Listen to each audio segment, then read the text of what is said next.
오늘 출애굽기 39장 20절에서 40장 4절까지 말씀을 가지고 주님같이 따뜻하게, 주님같이 친절하게, 주님같이 친절하게 라는 제목으로 하나님의 말씀을 증거하겠습니다. 유시민 전 장관, 유시민 작가가 어떤 미디어 매체에서 인터뷰한 것을 본 적이 있는데 이런 말을 한 적이 있습니다. 그것이 제 마음속에 이렇게 맴돌았는데요. 어떤 말이냐면 자신이 젊었을 때 사람들로부터 싸납게 얘기한다고, 싸가지 없게 얘기한다고 욕을 많이 먹었다고 합니다. 그러다가 이 유시민 장관에게 그것을 코치해 준 어떤 분이 있었는데 말을 할 때 세 가지를 생각하면서 말해야 한다는 충고를 전했고 이 충고를 귀담아 들었다고 합니다. 제가 이렇게 살펴보니까 그 말은 데이 셰퍼트라는 작가가 쓴 새 황금문이라는 글에 나온 말입니다. 우리가 말을 할 때 세 가지를 염두에 둬야 되는데 첫째는 옳은 말인가? 뭐라고요? 옳은 말인가? 두 번째는 필요한 말인가? 필요한 말인가를 생각해야 되고 마지막으로는 친절한 말인가라는 것을 생각하면서 따져봐야 하고 그거를 말해야 된다라는 것입니다. 아무리 옳고 필요한 말이라고 할지라도 친절하지 않으면 그 사람한테 받아들여지지 않습니다. 이렇듯 세상 사람들도 친절한 말과 친절한 마음을 귀하게 여깁니다. 가장 사랑 많으시고 가장 따뜻하신 하나님의 자녀된 우리는 어떻게 해야 할까요? 오늘 본문에 친절한 요셉 씨의 슬기로운 감옥 생활을 통해서 따뜻한 그리스도인의 삶에 대해서 살펴보도록 하겠습니다. 보디발 아내의 유혹을 뿌리쳤지만 그녀의 무고로 인해서 요셉은 억울하게 감옥에 갇혔습니다. 이 감옥에 구속되는 것, 감옥에 갇히는 것은 참 혹독한 일입니다. 극한의 일입니다.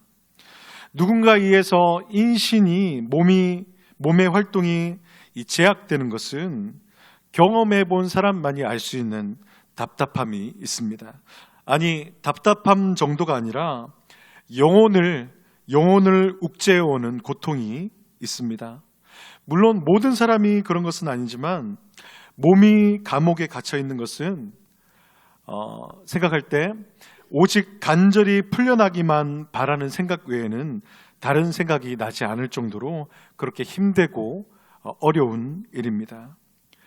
현대의 감옥살이도 그러할진데 고대의 감옥 생활은 우리의 생각을, 우리의 상상을 초월한 일일 것입니다.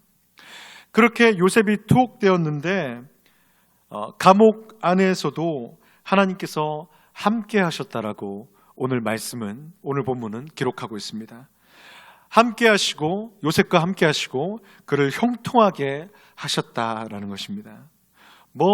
그래봤자 감옥 아닌데 형통해 봐야 얼마나 형통하겠어라고 생각할 수 있지만 하나님께서는 요셉과 함께 하셔서 간수장을 통해 옥중 죄수를 다 요셉의 손에 맡깁니다.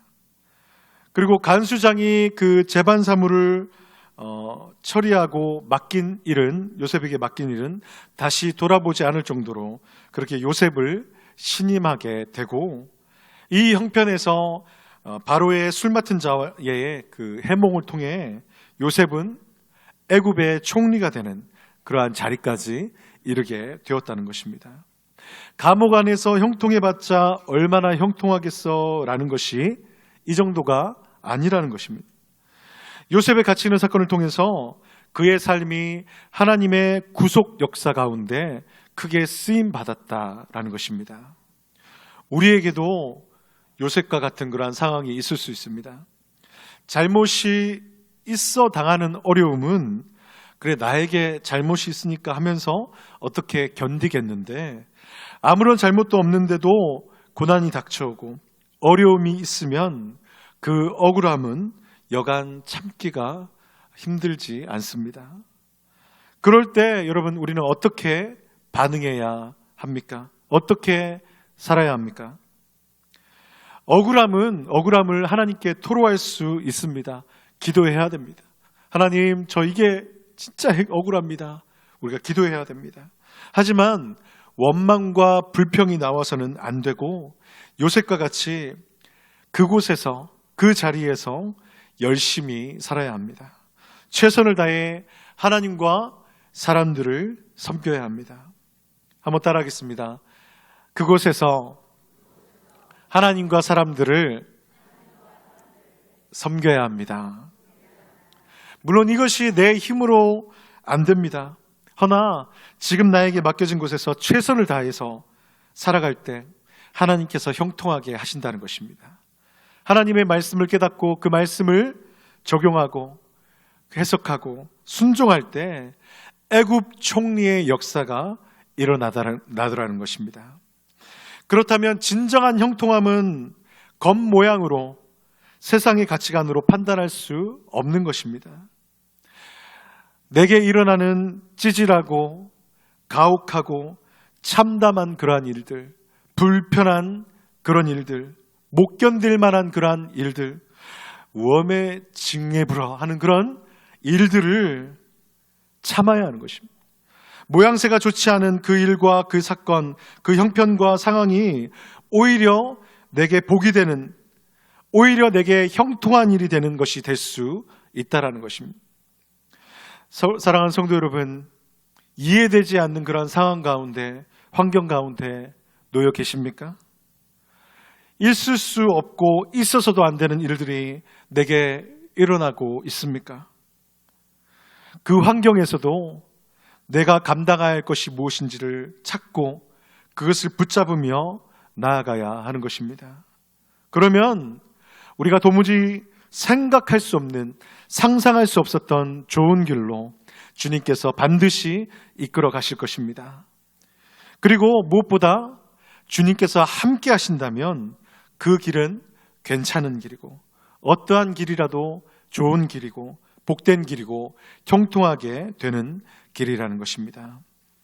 요셉이 감옥에 있을 때 애굽 왕의 술 맡은 자와 떡 굽는 자가 그곳에 들어오게 됩니다. 요셉은 노예 신분으로서는 만날 수 없는 높은 신분의 두 사람을 그곳에서, 감옥에서 만나게 되는 것입니다. 요셉이 억울하게 투옥되는 일은 정말 끔찍하고 비극 같은 일이었지만 그 모든 일에 하나님의 섭리가 흐릅니다.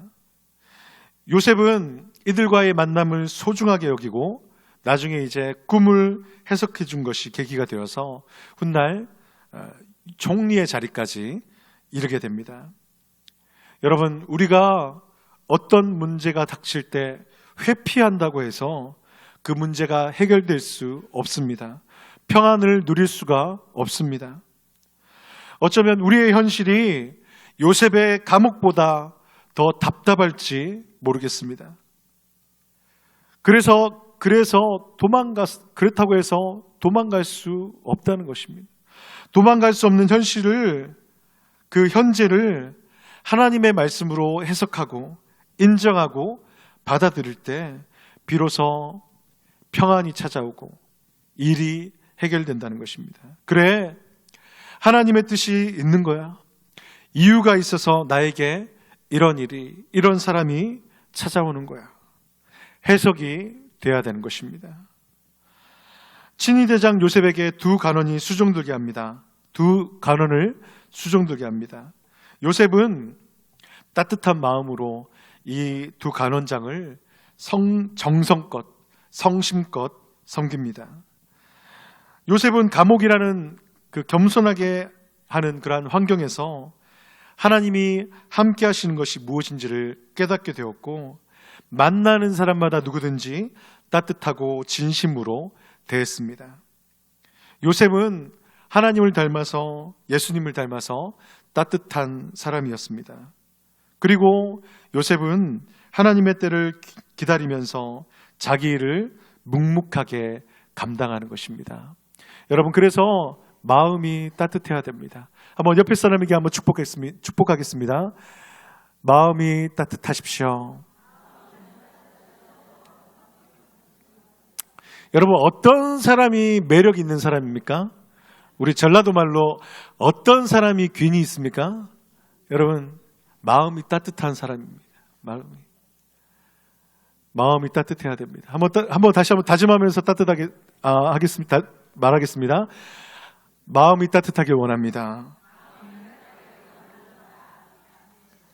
성도 여러분, 하나님의 백성인 우리가 어떻게 살아가야 할지를 요셉에게 배우기를 원합니다. 앞서 말했지만 요셉은 참 가슴이 따뜻한 사람이요, 누구에게나 겸손하고 진심으로 대하는 사람이었습니다. 여러분, 우리가 거친 세상에 살다 보니까, 또 그곳에서 온갖 일을 겪고 온갖 사람을 만나다 보니까 어느덧 우리의 내면도 까끌까끌해집니다. 얼음장같이 차갑고 까칠하게 사람을 대하는 내 자신을 발견하게 됩니다. 또 주어진 일들을 그냥 하던 일의 관성으로 그냥 대충 할 때가 있습니다. 그것을 우리가 버려야 합니다. 사람들을 죽게 하듯 그렇게 따뜻하게 대하고 맡겨진 일에 최선을 다해 감당해야 하는 것이 바로 하나님의 백성들의 삶의 모습입니다. 내가 선 이곳에서 하나님을 사랑하듯 이웃을 사랑할 때, 이웃을 섬길 때 비로소 하나님의 영광이 비추어지고 하나님의 따뜻하심이 전달되게 되는 것입니다. 우리 옆에 사람 보면서 우리 동성이면 손을 한번 잡아주면서 사람들에게 따뜻하게 대합시다, 이렇게 한번 말해 주십시오.